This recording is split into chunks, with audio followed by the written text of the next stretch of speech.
الحمد لله رب العالمين الصلاة والسلام على رسوله الكريم وعلى آله وأصحابه أجمعين ঐতিহ্যবাহী হবিগঞ্জ দারুস সুন্নাত কামিল মাদ্রাসার আলিম ক্লাসের শিক্ষার্থীরা আন্তরিক মোবারকবাদ শুভেচ্ছা নিও। তো আজকে তোমাদের যে ক্লাসটি আমি শুরু করতে যাচ্ছি সেটি হচ্ছে তোমাদের নির্ধারিত সিরাজি ইলমে ফরায়েজের অন্যতম বিশ্ববিখ্যাত কিতাব সিরাজি এর প্রথম ক্লাসটি আজকে শুরু করতে যাচ্ছি। তো ধারাবাহিকভাবে আমার 20টি ক্লাস থাকবে, 20টি পর্বে ফরায়েজ ক্লাসটি সমাপ্ত হবে। আমি আশা করি তোমরা যদি নির্দিষ্ট কিছু শর্ত মেনে আমার অনলাইন ক্লাসে যুক্ত থাকো, অবশ্যই অতি সহজে তোমরা এই ফরায়েজ ক্লাসটি আয়ত্ত করতে পারবে, নিজেরা মুনাসাহা করার যোগ্যতা সহজে হাসিল করতে পারবে।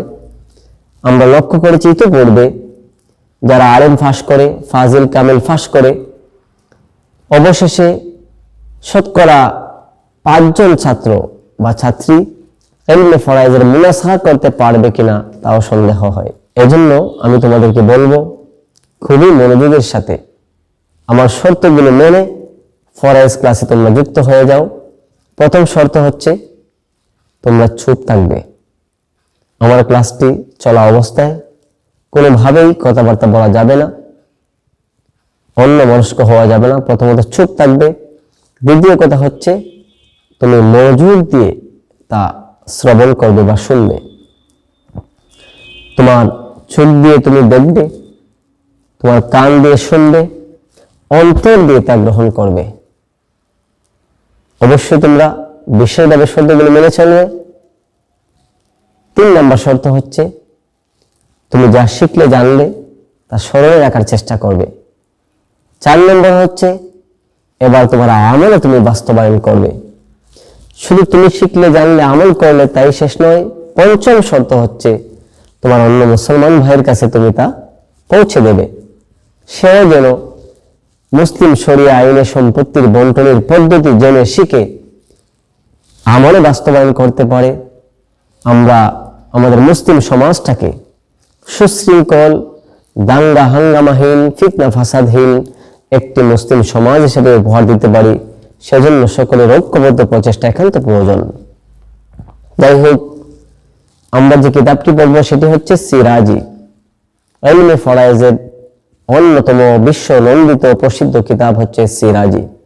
সিরাজি কিতাবটি যিনি লিখেছেন মুসান্নিফে আল্লাহ রাহিমাহুল্লাহ তাআলা, ওনার নাম হচ্ছে ইমাম সিরাজউদ্দিন মুহাম্মদ ইবনে আব্দুর রশিদ সাজাওয়ান্দি হানাফি। ইমাম সিরাজউদ্দিন ওনার মূল নাম নয়, এটা হচ্ছে ওনার উপাধি বা খেতাব। আর মুহাম্মদ হচ্ছে ওনার নাম। ইবনে আব্দুর রশিদ ওনার বাবার নাম। সাজাওয়ান্দি হানাফি। উনি আফগানিস্তানের রাজধানী কাবুলের নিকটবর্তী সাজাওয়ান শহরের অধিবাসী বলে ওনাকে সাজাওয়ান্দি এবং হানাফি মাযহাবের একজন নির্ভরযোগ্য ফকিহ হিসাবে ওনাকে হানাফিও বলা হয়। যাই হোক, আমরা মুসান্নিফ আল্লাহ রাহিমাহুল্লাহ তাআলার সংক্ষিপ্ত পরিচিতি জেনে নিলাম।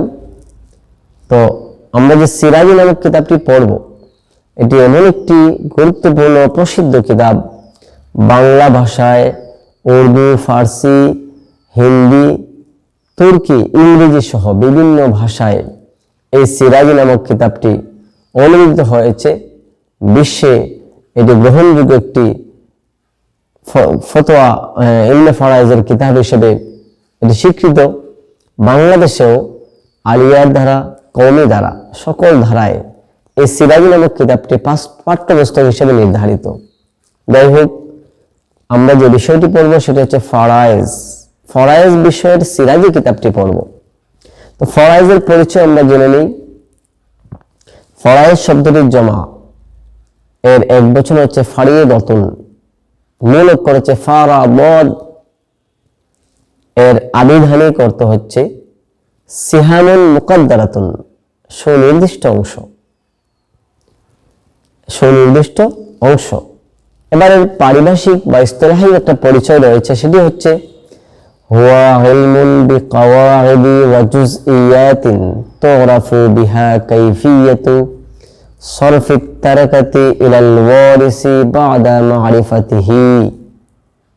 আমি আবার বলছি, হুয়া ইলমুন বিকাওয়াইদি ওয়া জুজইয়াতিন তুরাফু বিহা কাইফিয়াতু সরফি তারাকাতি ইলাল ওয়ারিসি বাদা মারিফাতিহি। হুয়া ইলমুন বিকাওয়াইদি ওয়া জুজইয়াতিন, এটা হচ্ছে ইলমে ফরায়েজ, হচ্ছে কতিপয় নীতিমালা এবং অংশসমূহ জানার নাম। তুরাফু বিহা কাইফিয়াতু সরফি তারাকাতি ইলাল ওয়ারিসি, ওয়ারিসদের কাছে সম্পত্তি হস্তান্তরের পদ্ধতি তুমি জানবে, এগুলো শিখে বাদা মারিফাতিহি, ওয়ারিসদের পরিচয় জেনে, ওয়ারিসদের পরিচয় শনাক্ত করে, তাদের পরিচয় জেনে তাদের কাছে সম্পত্তি স্থানান্তর বা হস্তান্তরের প্রক্রিয়া জানবে, এমন কতিপয় নীতিমালা এবং অংশসমূহ জানার নাম হচ্ছে ফরায়েজ। যাই হোক, প্রত্যেকটা বিষয়ের সুনির্দিষ্ট বিষয়বস্তু রয়েছে। ইলমে ফরায়েজের বিষয়বস্তু রয়েছে।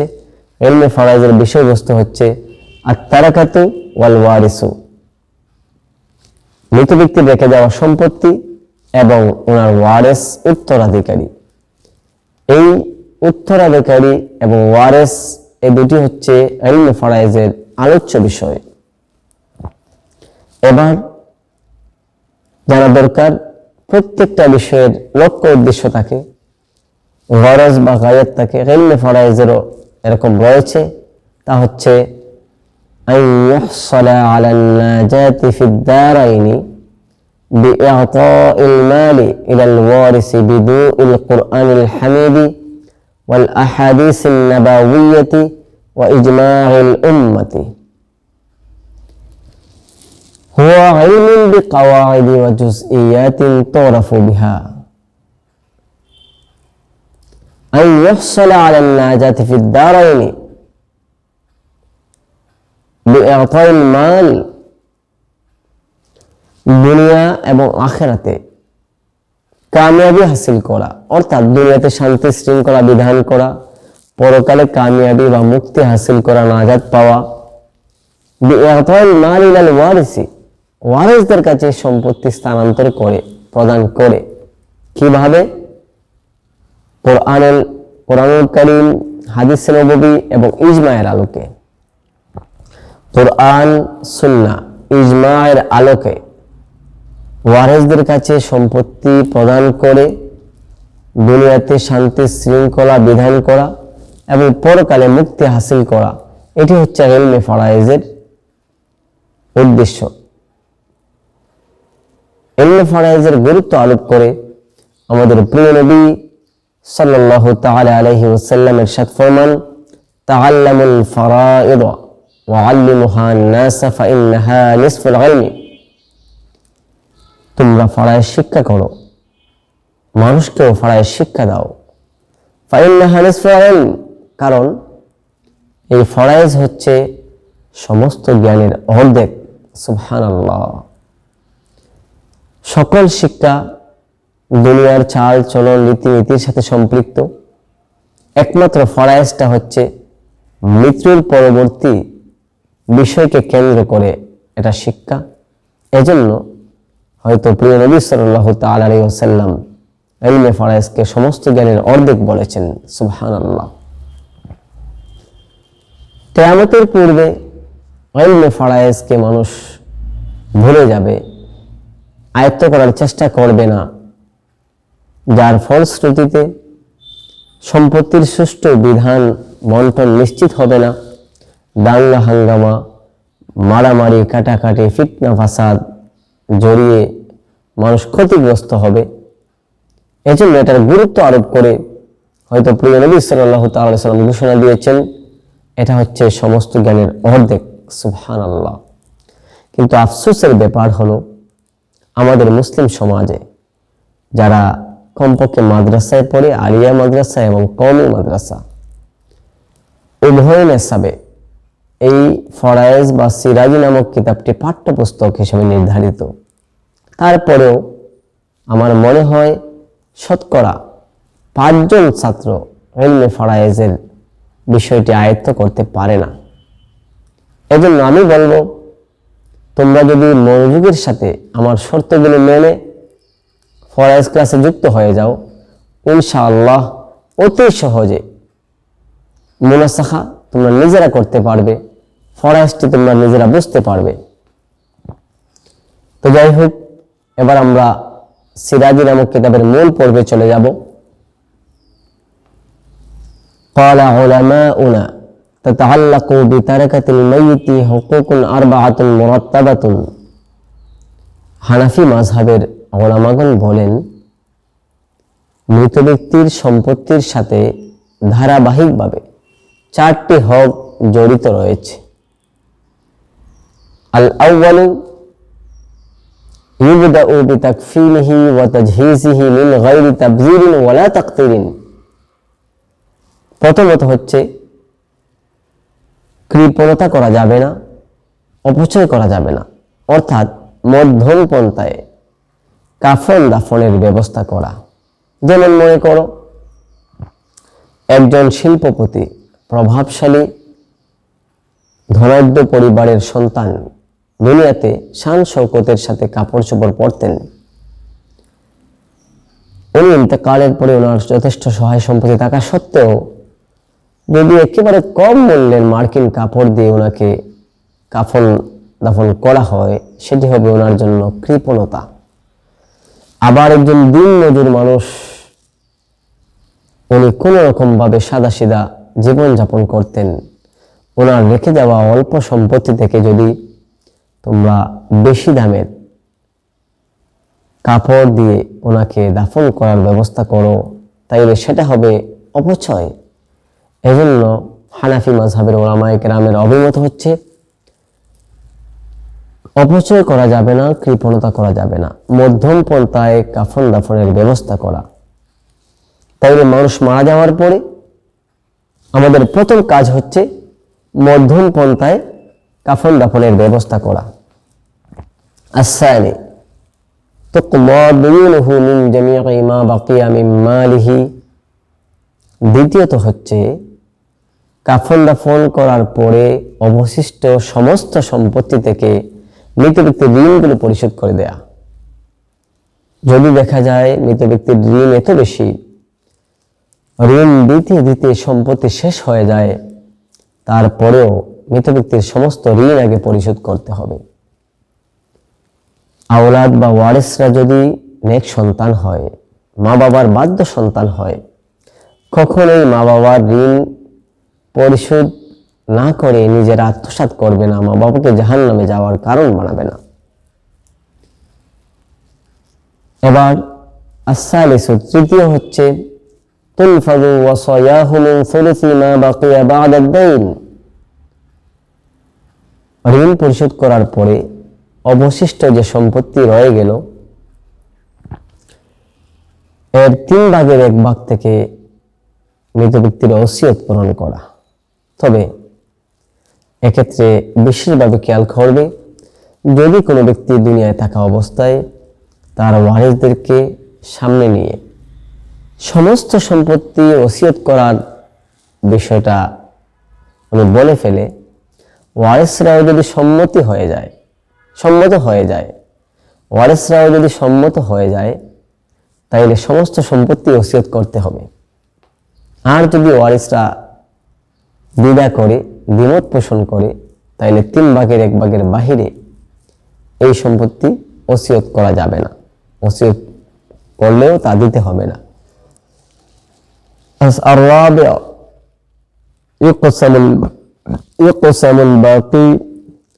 আর-রাবি'উ ইকসামুল বাকি বাইনা ওয়ারাসাতিহি বিল কিতাবি ওয়াস সুন্নতি ওয়া ইজমা'িল উম্মতি। চতুর্থত হচ্ছে কোরআন, সুন্নাহ, ইজমা'ের আলোকে ওয়ারিসদের মাঝে সম্পত্তি বন্টন করে দেয়া। আমরা মৃত ব্যক্তির 3টা কাজ সমাপ্ত করে এবার 4র্থ ধাপে এসে ওনার সম্পত্তি ওয়ারিসদের মধ্যে বন্টন করে দেব। প্রথম কাজ কি করেছিলাম? আমরা মধ্যম পন্থায় কাফন দাফনের ব্যবস্থা করেছিলাম। দ্বিতীয় কাজ করেছি, মৃত ব্যক্তির সমস্ত সম্পত্তি থেকে ঋণ পরিশোধ করেছিলাম। তৃতীয় কি? কাফন দাফন শেষ হলো, ঋণ পরিশোধ হলো, অবশিষ্ট সম্পত্তির 3 ভাগের 1 ভাগ থেকে ওসিয়ত পূরণ করেছি। এবার 4র্থ ধাপে এসে ওয়ারিসদের মাঝে সম্পত্তি কোরআন সুন্নাহ ইজমা'র আলোকে বন্টন করে দেব। এখানে কিয়াসের দখল নাই, শুধুমাত্র উসুলুশ শরা, কোরআন, সুন্নাহ, ইজমা, এই 3টা বিষয়ের আলোকে মুসলিম শরিয়া আইনের সম্পত্তি বন্টন করা হবে। কিন্তু আমাদের সমাজে উল্টো চিত্র। অধিকাংশ পরিবারের বাবা অথবা মা ওনার সম্পত্তিটাকে আগেই বন্টন করে দিয়ে দেন। এক্ষেত্রে যদি কোনো সন্তান ক্ষতিগ্রস্ত হয় অথবা কম মূল্যের সম্পদটা পেয়ে যায়, সে এমনভাবে দাঙ্গা হাঙ্গামায় জড়িয়ে পড়ে, কোনো ক্ষেত্রে মা বাবাকে খুন করে ফেলে, ভাই ভাইকে খুন করে ফেলে, দাঙ্গা হাঙ্গামা মারামারি ব্যাপকভাবে বেড়ে যায়। এজন্য আমরা নিজের হাতে এই আইনটাকে তুলে নেব না, বরং আল্লাহ এবং আল্লাহ রাসূল যেভাবে ইসলামী শরীয়তের ফয়সালা দিয়ে দিয়েছেন সেভাবে আমরা আমল করব। ইনশাআল্লাহ আমরা সমাজে সুশৃঙ্খলভাবে বসবাস করার সুযোগ পাব। আল্লাহ যেন কবুল করেন, বলি আমিন। 4র্থ ধাপে এসে আমরা যে কোরআন সুন্নাহ ইজমা'র আলোকে সম্পত্তি বন্টন করব, এবার কাদের থেকে বন্টনটা শুরু করতে হবে, কিভাবে বন্টনটা করতে হবে, এখানে কয়েকটি ধারাবাহিকভাবে ধাপ রয়েছে। আমি ধাপে ধাপে বিষয়গুলো বলবো, তোমরা মনোযোগ দিয়ে শুধু শুনবে। ফায়ুবদাউ বিআসহাবিল ফারাইদি, প্রথম ধাপে সম্পত্তি বন্টন শুরু করা হবে আসহাবে ফারায়েজকে দিয়ে। আসহাবে ফারায়েজ মানে নির্দিষ্ট সম্পত্তির মালিক। হুমুল্লাযীনা লাহুম সিহামুন মুকাদ্দারাতুন ফি কিতাবিল্লাহি তাআলা, কিতাবুল্লাহ যাদের নির্দিষ্ট অংশের বর্ণনা রয়েছে, এরা হচ্ছে আসহাবে ফারায়েজ। এরা 12 প্রকারের। আমরা পরবর্তী ক্লাসে এই 12 প্রকার আসহাবে ফারায়েজের পরিচয় জানব। এবার আসহাবে ফারায়েজকে তাদের সুনির্দিষ্ট অংশ দেওয়ার পরে যদি সম্পত্তি আরো থেকে যায়, তাহলে দ্বিতীয় ধাপে এসে আল আসাবাতু মিন জিহাতিন নাসাবি, বংশগত আসাবাকে সম্পত্তি প্রদান করতে হবে। বংশগত আসাবা এরা কুল্লু মান ইয়াখুযু মা আবকাতু আসহাবুল ফারায়েজ, এদের পরিচয় হচ্ছে কুল্লু মান ইয়াখুযু মা আবকাতু আসহাবুল ফারায়েজ। আসহাবে ফারায়েজ সম্পদ নেওয়ার পরে সমস্ত সম্পত্তি যারা গ্রহণ করবে এরা হচ্ছে আসাবায়ে নাসাবিয়া বা বংশগত আসাবা। আসহাবে ফারায়েজকে সম্পদ দেওয়ার পরে যদি বংশগত আসাবা, রক্ত সম্পর্কীয় আসাবা যদি না থাকেন, তাহলে দেখতে হবে কারণগত আসাবা আছে কিনা। আসাবাতুস সাবাবিয়া, আল আসাবাতু মিন জিহাতিস সাবাবিয়াতি, আল আসাবাতু মিন জিহাতিস সাবাবি, কারণগত আসাবা। এরা কারা? হুয়া মাওলা আল আতাকাহ, এরা হচ্ছে মুক্তিদাতা মনিব। যদি কোনো ব্যক্তি দাসকে আজাদ করে দেন, এই আজাদকৃত দাসের সম্পত্তি নেয়ার মতো যদি আসহাবে ফারায়েজ না থাকেন, আসহাবায়ে নাসাবিয়া বা বংশগত আসাবাও না থাকেন, তাইলে আসহাবায়ে সাবাবিয়ার সম্পদ পাবে। এবার হচ্ছে আসাবাতের মধ্যে আবার ধারাবাহিকতা, আল আকরাবু ফাল আকরাব, আসাবাত হু আলা তারতিব, আল আকরাবু ফাল আকরাব, যিনি আগে আছেন উনি অগ্রাধিকার ভিত্তিতে পেয়ে যাবেন। এই নীতি অনুসরণ করে আসাবাতের মধ্যে সম্পত্তি বন্টন করা হবে। এবার যদি সম্পত্তি নেয়ার মতো আসাবাও না থাকেন, সম্পত্তি আরো থেকে যায়, الرد على ذوي الفروض النصبية بقدر حقوقهم الرد على ذوي الفروض النصبية بقدر حقوقهم। আসহাবে ফারাইজকে সম্পদ দেওয়ার পরে আরো সম্পত্তি থেকে গেল, নেয়ার মতো আসাবা নাই, তাহলে আবার পুনর্বন্টন করতে হবে আসহাবে ফারাইজের মধ্যে। আসহাবে ফারাইজ সুনির্দিষ্ট অংশের মালিক যারা, তাদের হক অনুযায়ী সুনির্দিষ্ট অংশ, তারা যে যে অংশের মালিক এই অনুযায়ী তাদের মধ্যে আবার পুনর্বন্টন করতে হবে।